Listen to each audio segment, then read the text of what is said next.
ఈరోజు Thursday vlog share చేస్తున్నాను. పూజ అయిపోయాక నేను మా బాబు టెర్రస్ పైకి వెళ్ళాము.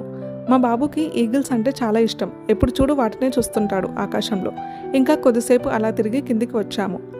ఈరోజు ఫుడ్ వచ్చేసి ఇడ్లీ చట్నీ, సాంబార్, అన్నం, ఇంకా బీన్స్ కర్రీ. టెర్రస్ పైకి వెళ్లే ముందే పప్పు స్టవ్ పైన సిమ్లో పెట్టేసి వెళ్ళాను, వచ్చేసరికి ఉడుకుతుంది అని.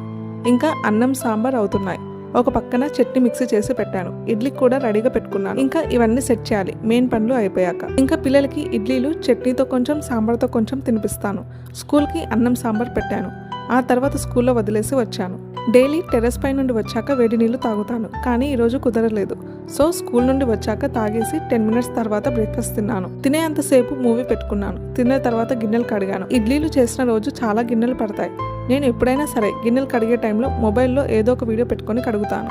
ఎక్కువ పోడ్కాస్ట్ లేదంటే రమారవి గారి వీడియోస్, ఇంకా డివోషన్కి రిలేటెడ్ ఏదైనా సరే ఇన్ఫర్మేటివ్ లేదంటే మోటివేషనల్వే పెట్టుకొని వింటూ పని చేసుకుంటాను. ఇంకా గిన్నెలు కడగడం అయిపోయిన తర్వాత నిన్న క్లీన్ చేసినవి అన్నీ సెట్ చేశాను.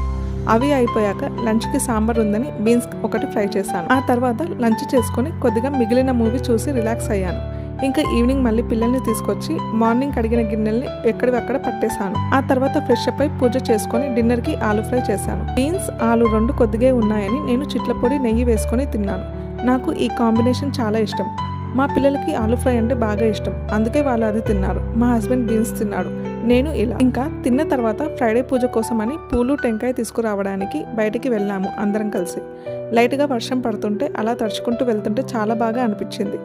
ఇంకా ఇంటికి వచ్చి క్లీనింగ్ చేసుకొని ఫ్రైడే పూజకి కావాల్సిన బట్టలు నానబెట్టి, ఈరోజు మార్నింగ్ వీడియో అప్లోడ్ చేయలేదు అని ఇది అప్లోడ్ చేసి అవి ఉతికి ఆరేసి వెళ్ళి పడుకున్నాను.